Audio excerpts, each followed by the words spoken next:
para lo cual queremos invitar a la maestra Ana María Estela Santibáñez, coordinadora de la Universidad Iberoamericana, a que pase a nuestro estrado.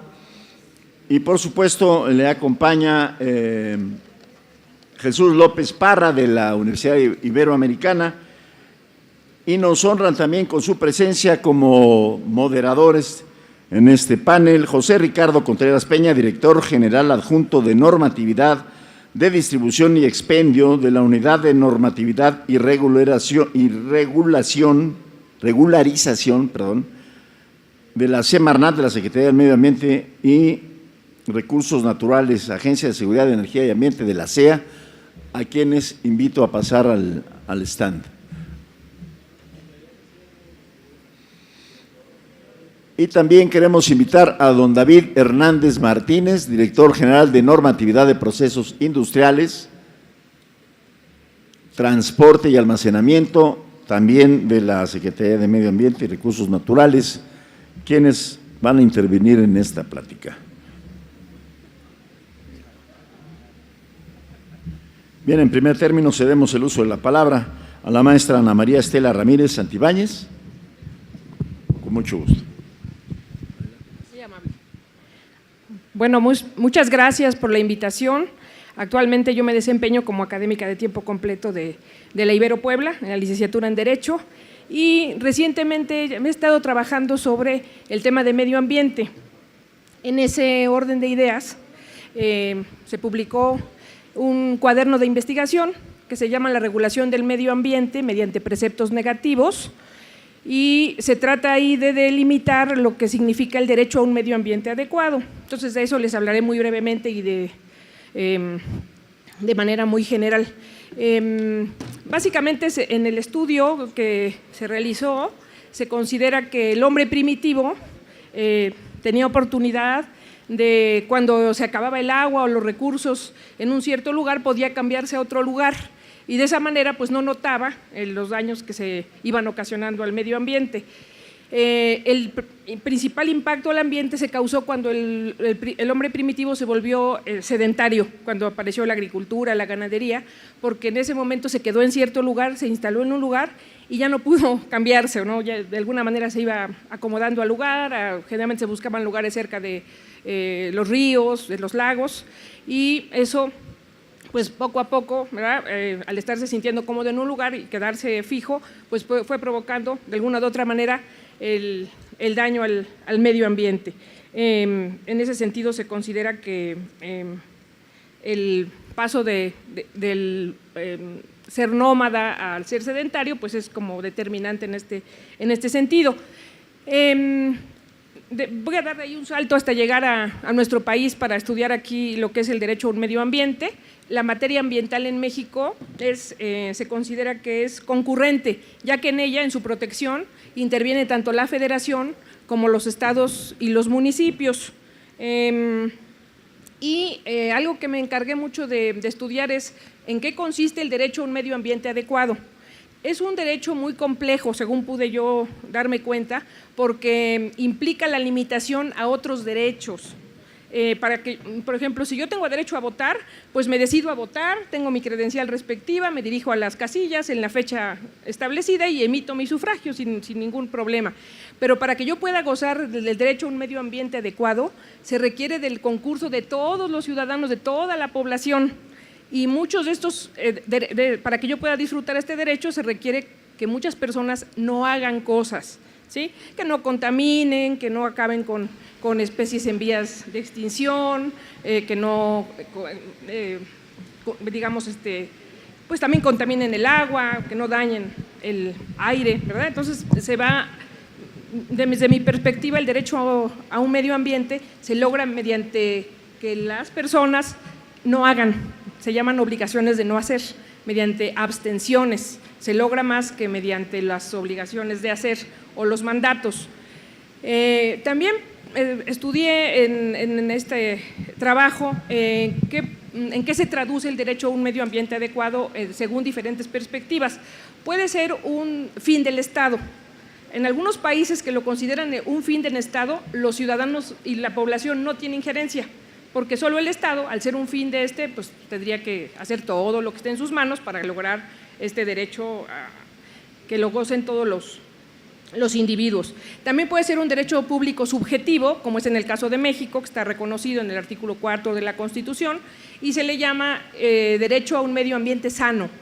También se le llama derecho al medio ambiente adecuado y al desarrollo, pero yo consideré mejor llamarle derecho a un medio ambiente adecuado, ¿verdad? Y también puede ser un interés difuso, que pues puede ser ahí como algo a alcanzar, pero no diciéndonos mucho las maneras de poderlo lograr, ¿no? De alcanzar el derecho. Otro punto que les quería comentar que a mí me llama mucho la atención es que el derecho al medio ambiente, el derecho ambiental, no tiene fronteras, de manera que si hoy se acaba una especie, está en extinción en México, daña toda la fauna de todo el mundo. No nada más nos afecta a nosotros. Lo mismo si se contamina digamos, podría decir, bueno, pues nada más es un río, está enfrente de mi casa, no daño a nadie si hoy derramo ahí pues alguna sustancia tóxica. Daño a todo en los ecosistemas de todo el mundo. Entonces, en materia de ecología se disminuyen o se diluyen las fronteras y lo que se hace en un país puede dañar a otros, de manera que pues es muy importante el cuidado del ambiente. Además de proteger al ser humano, el derecho al medio ambiente o el derecho ambiental también protege la naturaleza no humana, como podría ser la flora, la fauna, ¿verdad? El agua. También es importante pues esa protección, que a lo mejor diríamos, bueno, pero ¿cómo vamos nosotros a meternos como juristas a regular cuestiones que no afectan al ser humano? Bueno, no nos afectan directamente, pero si dañamos a la flora o si dañamos a la fauna, en un momento dado podemos vernos afectados, ya que mucha de esa flora podría ser medicinal y si la acabamos, pues podríamos a lo mejor quedarnos sin el remedio a alguna enfermedad o algún padecimiento. Cuando se viola el derecho al medio ambiente, hay varios tipos de sanciones. Hay sanciones en nuestro país, ¿verdad? Hay sanciones penales porque se puede llegar a cometer delitos que se llaman delitos ambientales. Hay sanciones administrativas que podrían ser multas por no cumplir alguna norma y hay sanciones civiles que serían las reparaciones del daño, la reparación del daño al ambiente. Y curiosamente, en caso del medio ambiente, cuando se causa un daño ambiental, lo ideal sería que volviéramos las cosas al estado que tenían antes, ¿no? Lo cual, como ustedes se podrán imaginar, es muy complicado en materia ambiental. Cuando no se puede hacer eso, entonces aparece lo que se llama compensación ambiental. Y en ese sentido es una suma de dinero, pero no invertida, digamos, en cualquier rubro o en cualquier aspecto, sino para tratar de volver las cosas o de hacer menos grave. Por ejemplo, se talaron 1000 árboles en un lugar sin permiso. Bueno, pues ahora voy a empezar a sembrar otros árboles, claro que de aquí a que alcancen el tamaño y la exuberancia de los anteriores, pero bueno, ese dinero se va a utilizar en la medida de lo posible en reparar el aspecto ecológico que hubiera sido dañado.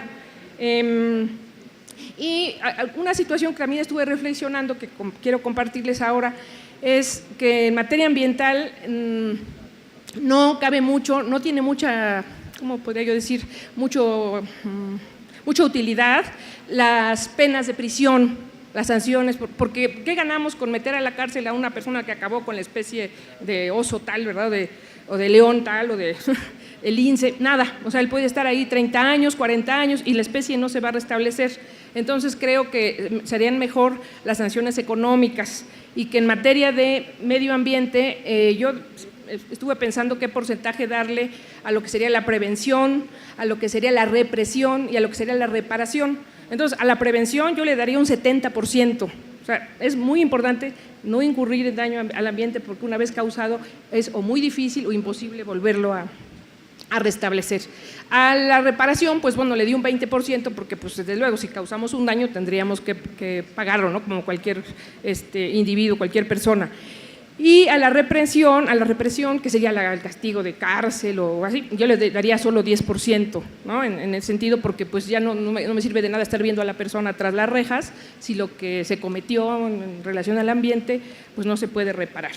Y debido a eso, como le doy tanto porcentaje a la prevención, considero que el modo ideal de proteger el ambiente son los preceptos negativos, todo lo que se traduce en no, ¿verdad? No contaminar, no derramar esto, no acabar con especies en extinción, no ocupar santuarios ecológicos, no construir en ciertas zonas, no comer ciertas especies animales o vegetales.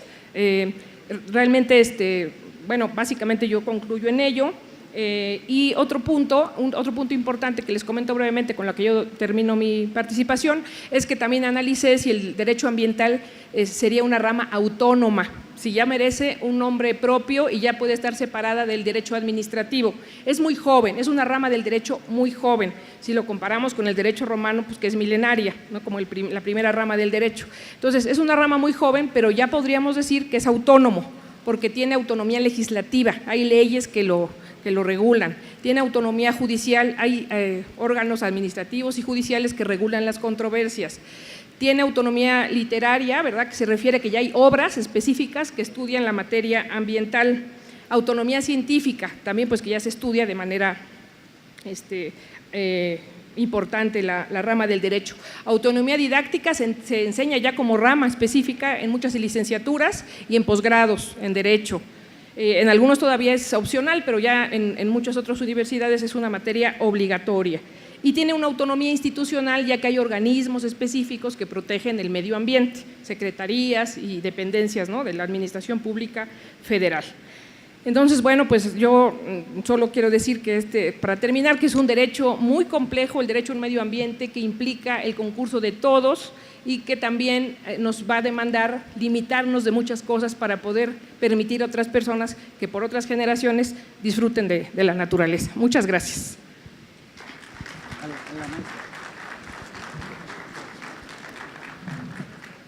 Escuchamos a la maestra Miriam su presentación con nosotros. Hola, buenas tardes. Mi nombre es Miriam Vega Hernández. Soy profesor investigador de la Facultad de Ingeniería Química del Colegio de Ingeniería Ambiental. En los últimos 2 años he desempeñado esta función.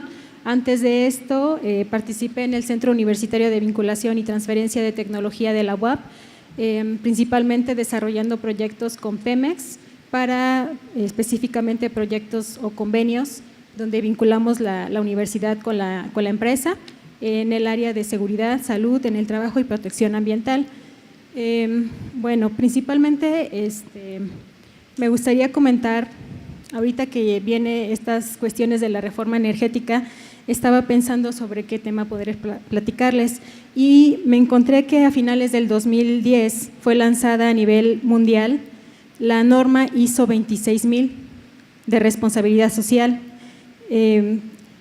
Pues esta es única en su tipo porque constituye una norma que integra, unifica y da coherencia a un marco conceptual sobre la responsabilidad social. Esta norma, en resumen, contiene recomendaciones y no requisitos u obligaciones, razón por la cual no será certificable. Tampoco será una norma de un sistema de gestión que implique la elaboración de políticas de planificación específica para su implementación, pero lo interesante es que va a brindar una guía práctica de cómo integrar e implementar la responsabilidad social de una organización con un enfoque de stakeholders. Se entiende como una norma que requiere ser aplicada con un enfoque de gradualidad.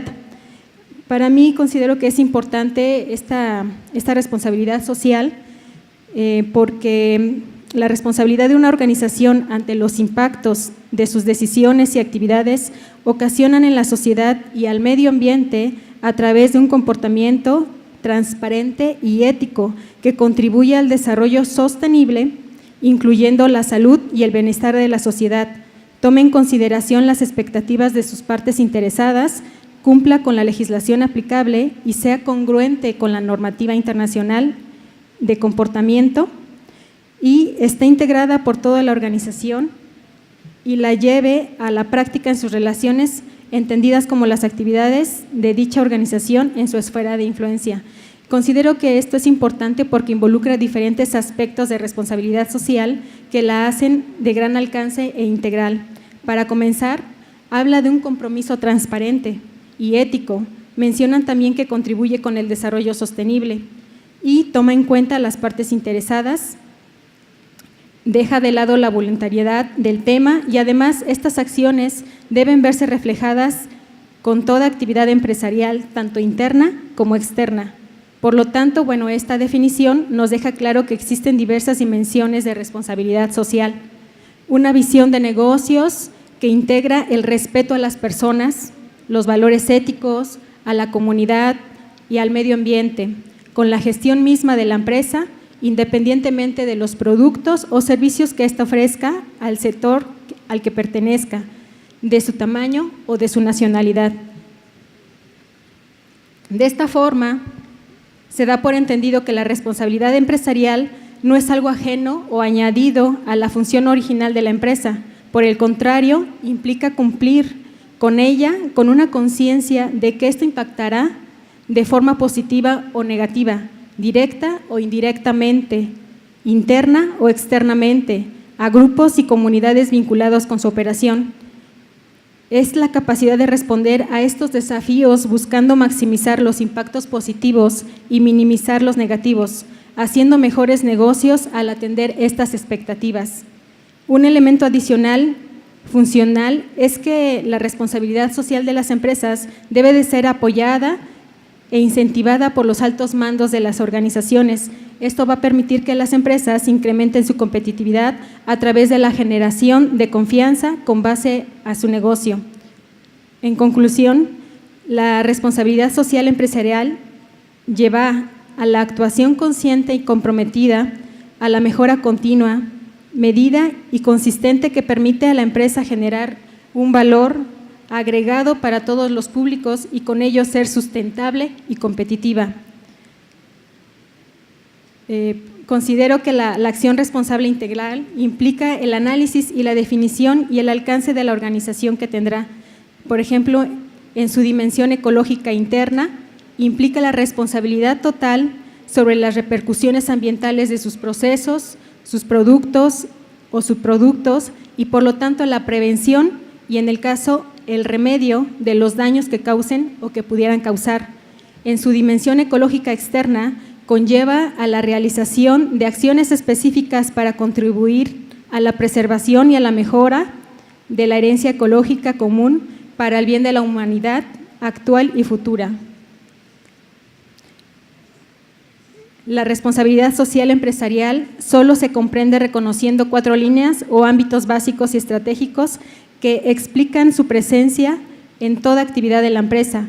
Estos, a su vez, concluyen o incluyen sus respectivos subtemas que pueden variar de un país, de un sector o de una empresa a otra, y estos son ética y gobernabilidad empresarial, calidad de vida de la empresa en su dimensión social en el trabajo, vinculación y compromiso con la comunidad y desarrollo, cuidado y preservación del ambiente. Estos principios de responsabilidad social y empresarial, bueno, en los ámbitos corresponden a principios empresariales universales y es el conocimiento y la profundización continua de estos principios lo que asegura una implementación exitosa. Y, por ejemplo, estos son respeto a la dignidad de las personas, empleo digno, solidaridad, contribución al bien común, corresponsabilidad, confianza, ética en los negocios, prevención de negocios ilícitos, vinculación con la comunidad, transparencia, honestidad y legalidad, justicia y equidad, empresarialidad y desarrollo social. Con base en lo anterior, bueno, considero que la empresa socialmente responsable es aquella que asume la ciudadanía como parte de sus propósitos, fundamentando su visión y su compromiso social en principios y acciones que benefician a su negocio, impactando positivamente, pero también cuidando y respetando el desarrollo sustentable. Bueno, creo que eso es mi aportación. Gracias. Sí. Tenemos también en este panel a 2 expertos de la Semarnat, de la Agencia de Seguridad Energía Ambiental. Quisiera pedirles de favor que también se presentaran con nosotros. Gracias. Buenas tardes a todos y agradeciendo la invitación y desde luego sumándonos a este gran esfuerzo que significa la reforma energética en México y los beneficios que esperamos de ella para todo el país y para todos los mexicanos. Y agradeciendo la participación en este foro en especial, pues me sumo a un contento, a un estado de beneplácito, porque las instituciones educativas estén participando en una edad tan temprana de la reforma, cuando se requieren, según los estudios, 135,000 nuevos profesionistas para los diferentes campos en los próximos 10 años. Qué bueno que en el estado de Puebla, en las universidades que están en el estado y en la ciudad de Puebla, pues ya se está trabajando al respecto a través de diferentes proyectos, a través de análisis del estado jurídico de este nuevo, no es un nuevo campo, el ambiental no es un nuevo campo, sin embargo la reforma nos va a dar para nuevos temas, para nuevos estados de derecho. Creo que cuando la reforma se diseñó, se implementó, tuvo como referencia toda una serie de países de donde se obtuvieron referencias, mejores prácticas, formas de hacer las cosas para buscar un modelo que fuera adecuado a México. Sin embargo, ahora que la reforma empieza a implementarse y a través de estos 2 días que he podido compartir con AMPES y que he podido compartir con todos ustedes, me doy cuenta cómo la innovación, cómo nuevos modelos, cómo nuevas propuestas, cómo diferentes cosas de hacer diferentes formas, de hacer las cosas están ya estableciéndose en el país, y nos damos cuenta que la reforma se escribió de una manera y está ocurriendo, pues sí de esa manera, pero con unas vertientes novedosas que nos permiten nuevos estudios como estos que de los que vamos a escuchar ahorita. Y nosotros en la agencia, como reguladores, como instituciones de país responsables de que esta reforma se implemente de manera exitosa, pues nos sumamos con mucho beneplácito, porque pues ver gente tan joven que ya tiene propuestas para el sector hidrocarburos en México, pues quiere decir que podemos esperar que ese talento vaya sumándose poco a poco al desarrollo del sector en México. Muchísimas gracias.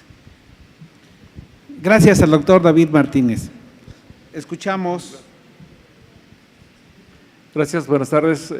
Mi nombre es Ricardo Contreras, como director general adjunto del área normativa de distribución y expendio. Y tanto David y un servidor estamos ya en el 80% de la cadena de valor del sector hidrocarburos. Y aquí, maestra Ana María, que me hizo reflexionar un poquito en cuanto a los asuntos de derecho ambiental. Yo nomás solo quisiera reflexionar, no abundar un poquito más en estos temas, sino reflexionar algo que estamos viviendo en el write down a la hora de transcribir las mejores prácticas internacionales, a la hora de redactar los códigos, otros estándares que queremos aplicar para el sector de hidrocarburos, y que de alguna manera la gente que estamos dentro del área en nuestro caso la unidad de normatividad y regulación, nos hemos dado cuenta, pero tenemos un grupo de abogados especialistas y hay un grupo de ingenieros, y entre ellos hablan idioma celestial. Los ingenieros no se entienden con los abogados no se entienden con los ingenieros, y el reto de esto para las próximas generaciones, para los nuevos ámbitos que manejar en las escuelas, en los temas universitarios, es desarrollar un lenguaje que sea más amigable. Un ingeniero escribe números, él piensa en fierros, tubos, presiones, temperaturas, piensa en análisis de riesgos, piensa en capas de protección, piensa obviamente en procedimientos de seguridad industrial o en procedimientos de seguridad operativa, pero a la hora de transcribirlo no lo reflejamos en el concepto jurídico, en que debe ser enviado hacia los regulados, hacia los dueños de estaciones de servicios o aquellos que están dentro de la cadena de valor, desde los procesos industriales, en el transporte, el almacenamiento, la distribución, el expendio. Eso nos ha costado a nosotros todo un reto de aprendizaje. Vamos logrando definitivamente, pero sí es importante que cuando los muchachos lleguen de la escuela hacia la industria o de la escuela hacia el sector, donde tengan que enfrentarse ante la normatividad nacional, sea más en un lenguaje más amigable y entendible. Se supone que es así, sin embargo, como ingenieros nos ha pasado esta situación muy interesante, a veces pudiera parecer divertida, nos preguntaban, llegaban los abogados, oye, yo no sabía que existían los ánodos de sacrificio, ¿qué es eso, no? Y entonces nosotros como ingenieros tratar de explicar qué significaba eso de ánodos de sacrificio que se requerían en ciertas instalaciones contra incendio o en ciertos tanques o no sé, en barcos, lo que pudiera ser. Y entonces tenemos que hacer muchas reuniones para poder comprendernos mutuamente, en ese lenguaje. Yo simplemente quisiera agregar que dentro de los programas de las escuelas de la UAP, bueno, no solamente estamos aquí en Puebla, gracias por la invitación a AMPES, no solo porque estamos en la escuela, sino también hacia todas las escuelas a nivel nacional. Parte de la preparación de los muchachos es, todos los ingenieros se van a enfrentar con el lenguaje jurídico, todos los abogados se van a enfrentar con el lenguaje de ingeniería. Muchas gracias.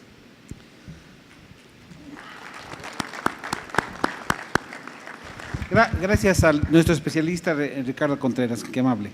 Hablando precisamente de ingenieros, la maestra Miriam ha participado en uno de los convenios más importantes que tiene la Benemérita Universidad Autónoma de Puebla, que es el de vinculación con Pemex en cuanto a el manejo del medio ambiente en los años pasados.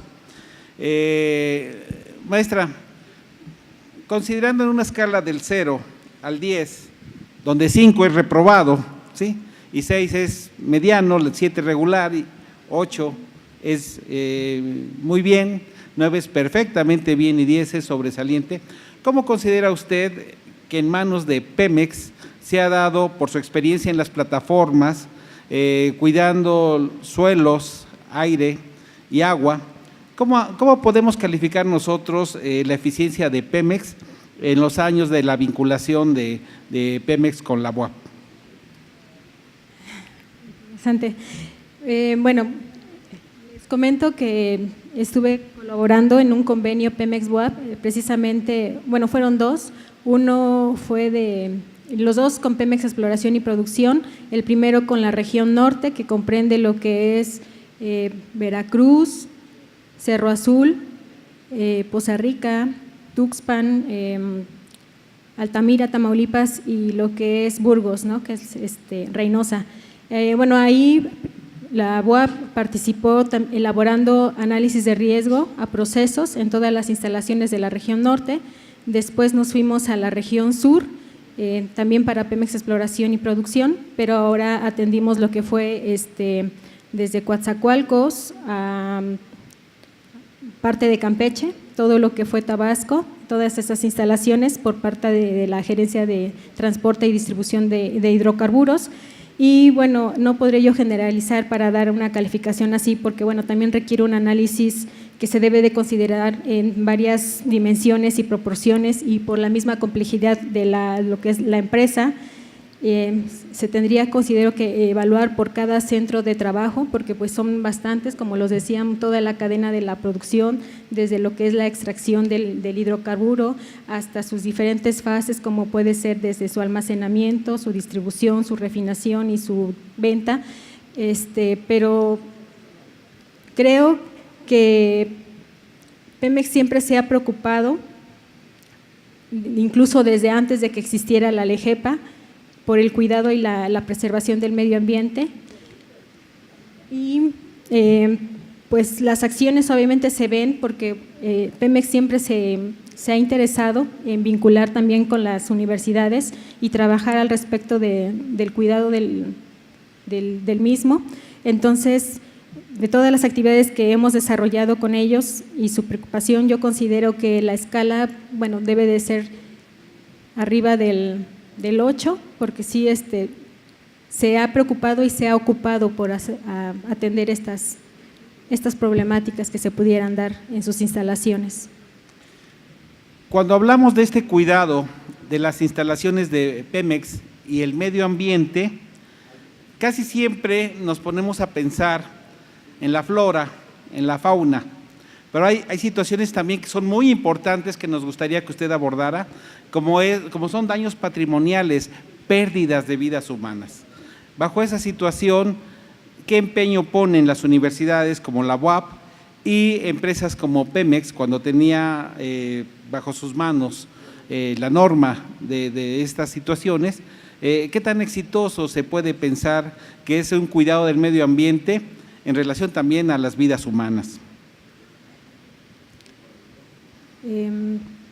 Bueno, obviamente Pemex y todas las instalaciones con las que cuenta en su mayoría, bueno, de hecho Pemex es una empresa que es altamente riesgosa y así está clasificada, y obviamente pues siempre se ha preocupado por la prevención, sobre todo de los riesgos que pudiera haber, pero en ocasiones pues hay eventos que han ocasionado a lo mejor esta cuestión que comentaba, que son pérdidas patrimoniales, incluso pérdidas de vidas humanas, y esto pues lo hace o lo ha tratado siempre de cuidar a través de sus sistemas de gestión, de administración, como es el Sistema de Seguridad, Salud y Protección Ambiental, que se le llama SCPA.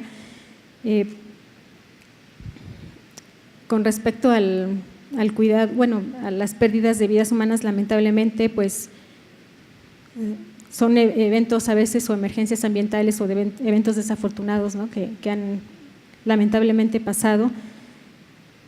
Es muy complicado, considero, la respuesta, sobre todo cuando hay este tipo de pérdidas, ¿no? Pero al respecto de eso, considero que una vez que ha pasado este tipo de situaciones, siempre vienen tratar de mejorarlo, ¿no? Tratar de hacer un análisis de la causa raíz que lo originó para poder implementar acciones de mejora, sobre todo. Gracias. Maestra Ana, de la Universidad Iberoamericana Puebla, la misma situación. ¿Qué pasa cuando hay pérdidas humanas, pérdidas patrimoniales desde el punto de vista del derecho civil, del derecho penal inclusive? Bueno, desde el punto de vista del derecho civil, los códigos civiles prevén el monto de la indemnización en caso de que se cause lamentablemente una muerte humana o los daños patrimoniales. Y generalmente los códigos señalan un monto máximo que se va a pagar. No, ese dinero no es para compensar la vida humana, que es algún bien de tanto valor que no se puede compensar con dinero, sino es solamente una compensación económica para daños de naturaleza irreparable. En el caso de Puebla, por ejemplo, son 1.200 días, se pagan 1.200 días del salario o sueldo o percepción que recibía la víctima, ¿verdad? Y si no se tiene manera de calcular, o la persona no realizaba un trabajo, fuera alguien, bueno, en este caso, el caso de Pemex es muy complicado, sí sería esto, ¿no? Pero en general nuestro código prevé que si la persona no realizara ningún trabajo, se tratara de un ama de casa y lamentablemente se ocasionara su muerte, se tendría que calcular 1.200 días de salario mínimo general. Dentro de del mismo esquema, ¿a qué faceta del derecho ambiental se debe de poner más énfasis, considerando ambas situaciones? Yo me he puesto a pensar que al ámbito que se le debe de poner más énfasis es al preventivo, porque les decía yo, una vez ya realizado el daño ambiental, es irreparable, ¿no? Básicamente, si pensamos en daños materiales, por ejemplo, si en algún accidente, en algún evento, se rompe algún mueble, pues el mueble se puede reparar, se puede comprar otro, se puede mandar a hacer otro, pero en el caso del daño a la naturaleza no se puede reparar, por eso es que yo le daría un 70% de porcentaje a la prevención. Muy bien. Maestra Miriam, ¿sí?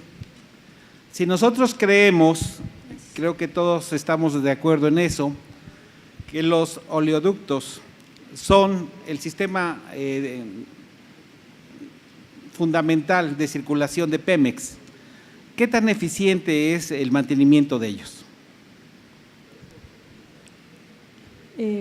Igual es complicado, ¿no?, generalizar una empresa así con tantas dimensiones, porque son varios kilómetros, ¿no?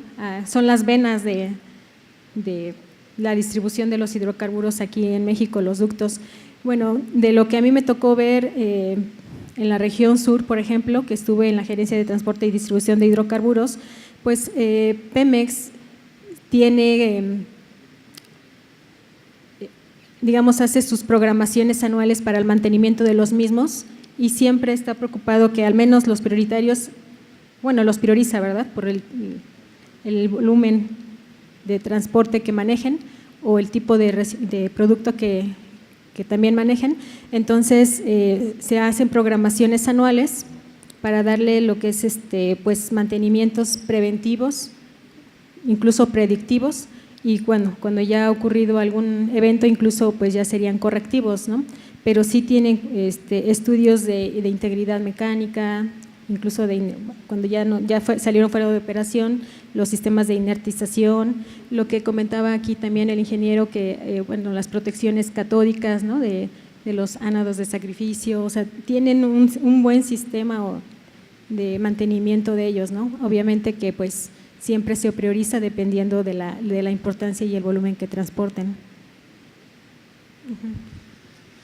Maestro Ricardo, maestro David, nuestros expertos de la Semarnat, ¿sí? Cuando nosotros recordamos las palabras de José López Portillo, tenemos que prepararnos para administrar la abundancia. Se decía que Pemex en ese momento iba a tener el más alto grado de explotación de hidrocarburos, de producción de crudo, pero vemos que eso no sucede así.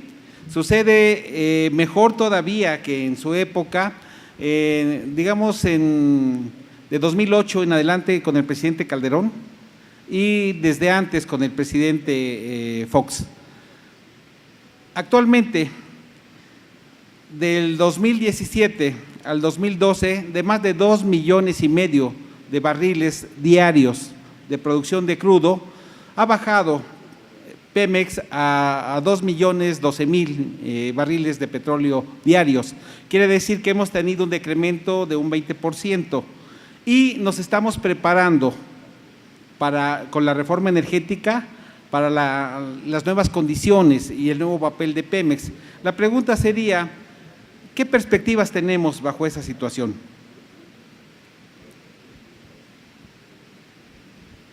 Bueno, desde luego, pues aquí la participación de muchas otras compañías en el sector toma relevancia y la apertura que da esta posibilidad es lo que nosotros esperamos que genere nuevamente un dinamismo de crecimiento, pero no solo en la producción de crudo, sino en el resto de las operaciones de la cadena de valor, y que el ingreso y la apertura del sector a todo tipo de inversiones pues permita ese crecimiento que también nos ayude como país a generar una economía mucho más dinámica que la actual.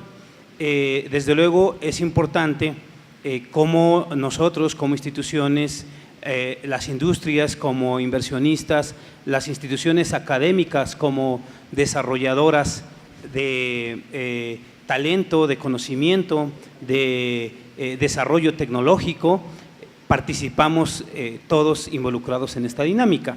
No, el concepto ahora desde las instituciones y en lo particular para la Agencia de Seguridad, el concepto Pemex es ahora un regulado más, no es el sector hidrocarburos en México, ahora es solo un regulado más y como él debemos desarrollar una plataforma que sea la misma para todo el que está interesado en invertir en el sector. Entonces es lo que nosotros estamos esperando y es lo que nosotros estamos favoreciendo. Sí. Pero México sigue siendo, aún con toda esta problemática que hemos mencionado, el 9º país productor mundial de petróleo, arriba todavía de Kuwait. Y esta situación, hasta antes del proceso de la reforma energética, hacía que Pemex fuera un monopolio que manejaba y que se convertía en una de las empresas más poderosas del mundo, según Forbes. Mi pregunta, maestro, sería, en ese rol, en el nuevo rol, ¿sí?, ¿cuál será el papel que Pemex deberá de cumplir al respecto? Llegan nuevas perspectivas de desarrollo, por supuesto, llegan nuevas empresas, la reforma energética es sumamente ambiciosa. ¿qué papel juega Pemex en este proceso y el desarrollo del cuidado ambiental?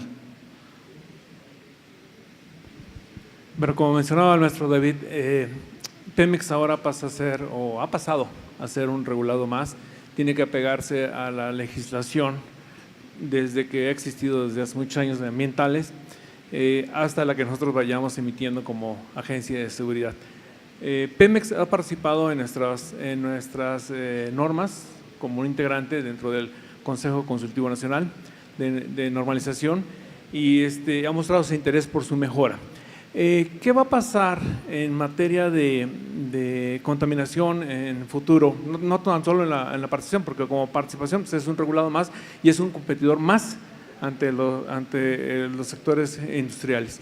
En materia de, hace rato que les hacía la pregunta a la maestra, en relación a la integridad mecánica, al mantenimiento de ductos, en la agencia nos hemos preocupado por desarrollar también lineamientos de sistemas, ya existen como tales, unas disposiciones administrativas de carácter general sobre sistemas que habla sobre la seguridad industrial, seguridad operativa, protección del medio ambiente, en el cual tiene elementos para lo que es la integridad mecánica, para lo que es el análisis de riesgo, para lo que es el manejo de emergencias, para la preparación de la gente, la competencia del personal y de cómo va a manejar su propio sistema, no nada más Pemex, sino cualquiera de estos regulados. Y actualmente, que era la otra parte de la pregunta, nos encontramos desarrollando otras disposiciones administrativas de carácter general de manera genérica, sin ser el título definitivo.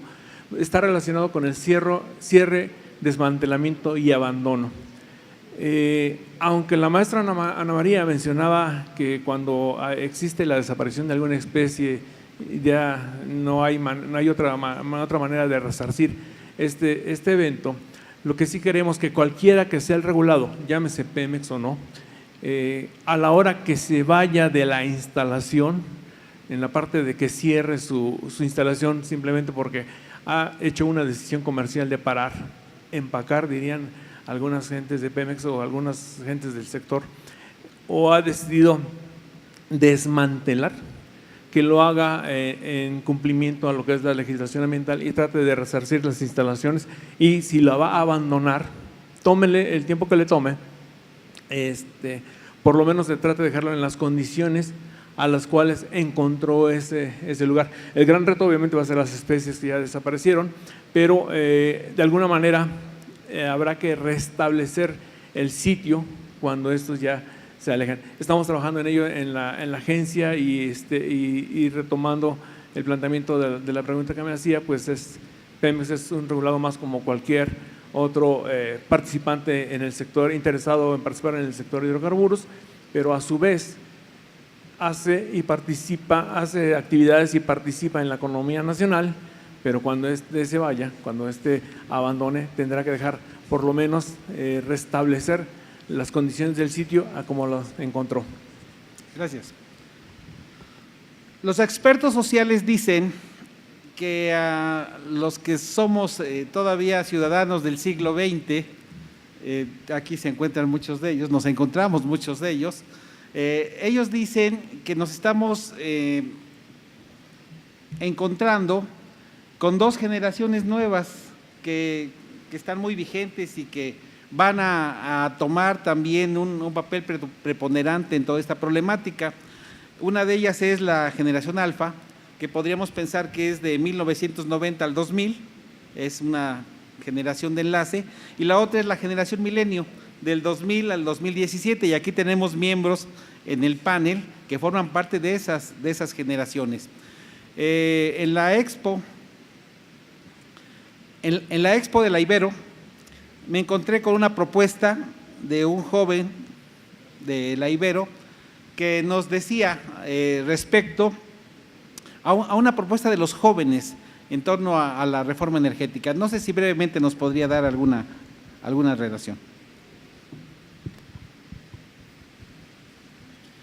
Buenas tardes, agradecer este pequeño evento que nos da la voz a nosotros los jóvenes, y en ese sentido, siguiendo la temática del foro de una perspectiva más social de esta reforma energética, yo me puse a estudiar el derecho fiscal y suena bastante interesante. ¿Cómo podemos utilizar el derecho fiscal, el derecho ambiental, como una nueva perspectiva para entender la reforma energética. Bueno, yo hice esto en base a una inquietud, el precio de la gasolina. Mucho se habló de ello en este año, pero en serio no se dio un verdadero estudio a fondo de él. Yo, por lo tanto, con esa inquietud, comencé una investigación respecto al impuesto especial sobre producción y servicios aplicable a la gasolina. ¿Por qué este impuesto y no otro? Porque es el que tiene una mayor carga contributiva respecto al ISR y al IVA. Entonces, al realizar esta investigación, me puse a pensar más allá de un derecho fiscal convencional o común, en el cual simplemente nosotros nos dedicamos a pagarle a un fisco que se va a un fondo común y pues se pagan las actividades del Estado. Ese derecho fiscal convencional no me pareció correcto. Entonces tomé una nueva propuesta. ¿Por qué no entender el derecho fiscal bajo intereses fiscales y bajo intereses extrafiscales? El interés fiscal como tal sería ese derecho convencional, el de pagar un impuesto para contribuir al Estado.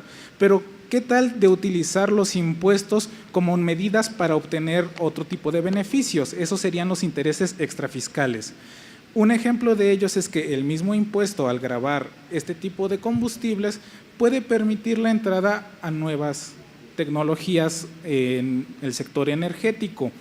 Y este tipo de nuevos intereses extrafiscales pueden ayudar a contribuir a esta reforma energética, porque como ya bien se habló, no solo tenemos que enfocarnos simplemente en una institución como Pemex, o ¿por qué cerrar nuestra mentalidad a lo que ya está establecido? ¿Por qué no abrirnos a nuevas posibilidades?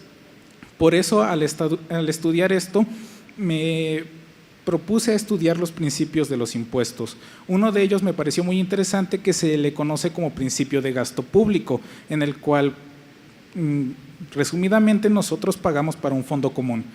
Pero hay excepciones. Una excepción a este principio es utilizar esta contribución obtenida para dirigirlo específicamente a ciertos sectores. ¿Por qué no utilizar la contribución obtenida por IEPS para fortalecer el sector energético? Esa es una de las propuestas que yo tomo como muy importante para este tipo de reforma que es la energética. Si podemos utilizar cierta parte de este financiamiento para la industria petroquímica, para las nuevas tecnologías o energías alternativas, podemos fortalecer el Estado mexicano. Esa es la perspectiva. ¿Por qué quedarnos encerrados en algo? Entonces, este estudia los impuestos más allá de números, más allá de checar lo técnico, nos hace pensar en algo más filosófico. ¿Por qué nosotros contribuimos al Estado y cómo es que debe contribuirse al Estado? Y si el Estado simplemente tiene la obligación de recibir ese dinero o si tiene obligaciones de cumplir, ¿qué es lo que debe hacer? ¿Cómo cumple? Pues garantizando nuestros derechos a través de su función. En ese sentido, yo consideré ciertos aspectos principales para la aplicación de este impuesto. Uno de ellos podría ser el sector de transporte público, en el cual datos de la OSD nos indican que México es un consumidor de gasolina, un consumidor grande. ¿Por qué? Porque respecto a otros países en la misma situación, consume un 65% más. Esto se ha hecho o se ha venido estudiando desde 40 años antes. Esto ya marca una tendencia. Entonces, como parte de esta reforma energética, lo que propone este trabajo respecto al derecho fiscal es ampliar nuestros horizontes. También, otro de los puntos más importantes es cómo concebimos los impuestos. Generalmente, los impuestos se conciben bajo la idea de que tenemos una idea de una ganancia per cápita y sobre eso nosotros cargamos al contribuyente. Yo considero, o bajo esta perspectiva y apoyado en esta idea de una filosofía del derecho tributario o fiscal, que no se tome en cuenta una base general, sino que utilicemos una nueva forma de interpretación, una forma deductivo-inductiva. Es decir, ¿Por qué tomar en cuenta una proporcionalidad o una equidad de la que se habla generalmente en los impuestos cuando podemos estudiar al contribuyente general? No es lo mismo una persona común o un ciudadano mexicano a un ciudadano que consume gasolina. Están en situaciones económicas diferentes. Entonces, bajo distintas circunstancias y bajo distintas capacidades económicas, debemos estudiar los impuestos para poder hacerlos más efectivos. Bajo ese esquema es donde yo propongo que no se utilice lo que comúnmente, bueno, en un inicio se nos llamó que un impuesto era ruinoso y exorbitante cuando era inconstitucional. Después se nos hablaba de una equidad y una proporcionalidad. Pero yo quiero avanzar en este tema y como se ha avanzado notoriamente en estos últimos años hacia la idea de capacidad contributiva. ¿A qué tanto un contribuyente puede asumir ese gravamen? ¿Qué tanto puede pagarlo? ¿Y cómo esto puede beneficiar a un precio que sea más accesible a las personas y que en su parte pues beneficia al sector económico? Muy bien, muchas gracias. Finalmente, para los estudiantes de la Benemérita Universidad Autónoma de Puebla, esa generación alfa, ¿qué es exactamente lo que propone? ¿Quién guste? Sí, aquí está. Bueno. De forma muy rápida. Considerando lo que comentaba nuestro compañero de la Universidad Iberoamericana sobre las responsabilidades o el uso de esos impuestos y la perspectiva que él tiene, y también lo que comentaba la maestra, de la importancia de las consideraciones ambientales en todos los procesos y sobre todo en el sector de hidrocarburos, creo que nosotros como ingenieros tenemos ciertas propuestas sobre proyectos que son sumamente factibles y económicos para poder hacer parte de la prevención que comentaba que es sumamente importante y también el control y la remediación de los problemas cuando ya hayan sucedido estos eventos. En la universidad tenemos trabajados proyectos de degradación de hidrocarburos por procesos fotocatalíticos que son sumamente económicos por técnicas más económicas de las que se han estado planteando en los últimos años y también que se pueden aplicar no solo a las industrias desde la extracción, sino a las mismas estaciones de servicio que también tienen sistemas de descargas de agua, que también muchas son instaladas en caminos donde tienen sembradíos cercanos, donde hay contaminación de los suelos y obviamente también contaminación de aire. Entonces, que se pueda regular ese impuesto y también que se pueda generar sistemas universitarios de vinculación, universidades nacionales, para poder generar un centro de investigación y desarrollo, el cual pueda estar beneficiando a este sector, que es el que está pagando los impuestos, para tener nuevos métodos de prevención, de control y también de descontaminación, para poder atender la parte ambiental que tanto nos está afectando en este momento, pero también no afectar a la parte del negocio que como tal es el sector de los hidrocarburos. Creo que sería en breve lo que tenemos nosotros. Bueno, pues antes que nada agradecer el pequeño espacio que nos dan nosotros los universitarios para poder expresar nuestro sentir y nuestro pesar respecto a estas reformas que están generando. Más allá de una propuesta, quisiera hacer la invitación a nuestros amigos, los empresarios gasolineros, a tomar en cuenta a nosotros los universitarios, porque somos las personas que tenemos quizás estas ganas, esta preparación y también retomando las palabras de los especialistas de Semarnat, yo pienso que hoy en día los licenciados, en este caso abogados, con los ingenieros, no estamos peleados para nada.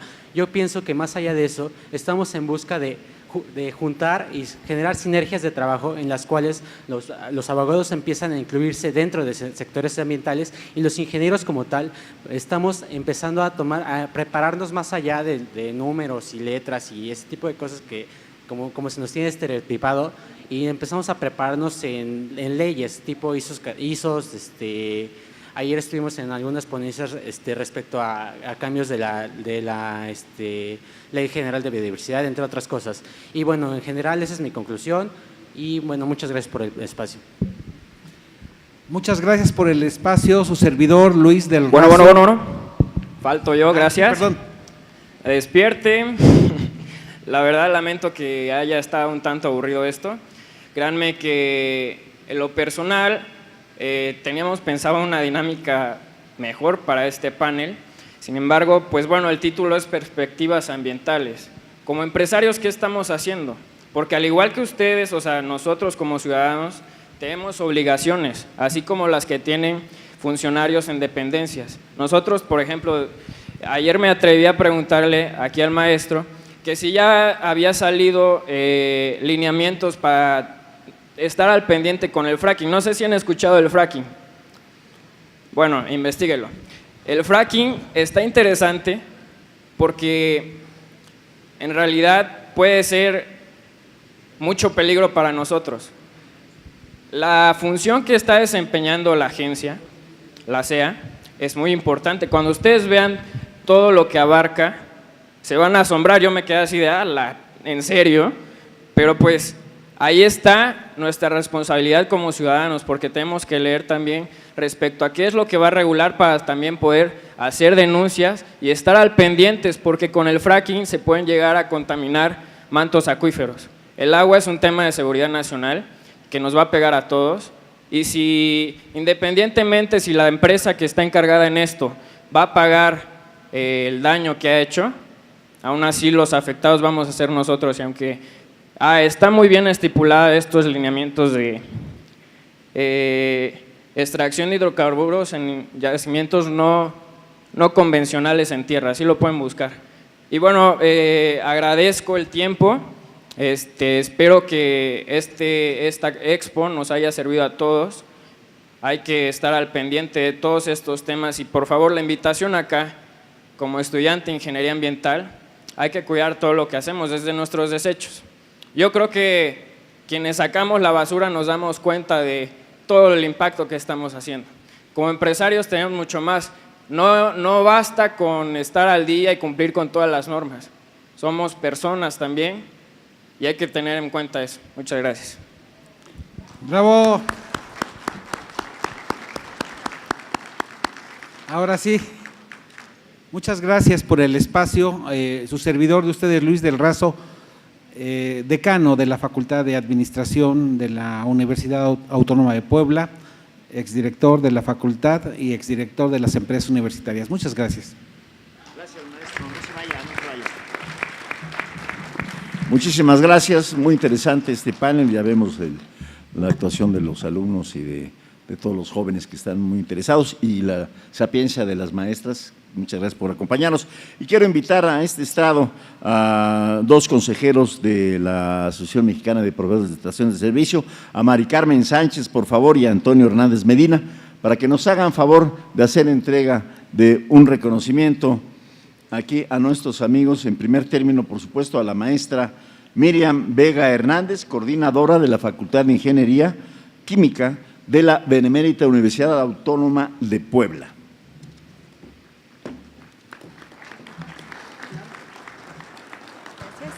Muy buenas tardes.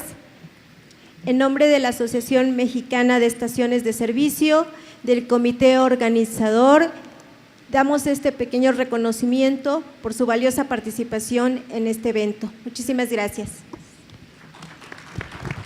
A continuación, se entrega reconocimiento a la maestra Ana María Ramírez Santibáñez, coordinadora de la Universidad Iberoamericana de Puebla también. Gracias. Buenas tardes. Mi nombre es Artemio Hernández Medina, consejero de AMPES, y a nombre de mi asociación me honra entregar a usted este reconocimiento, maestra Ana María Estela Ramírez Santibáñez, por su espléndida participación en este foro. Muchas gracias. Está la maestra. Y queremos también hacer un reconocimiento al licenciado Luis del Razo Lascano, enlace universitario con la Benemérita Universidad Autónoma de Puebla y la Universidad Iberoamericana. Además, ya nos dijo él parte de su importante trayectoria profesional. Y aprovechando que está don Artemio aquí, de una vez. Licenciado Luis del Razo Lascano, mi agradecimiento eterno. Es usted un amigo entrañable para mí y un gran profesor de la Universidad de Puebla, y pues ha sido un orgullo tenerlo aquí. Gracias. Bravo. Gracias.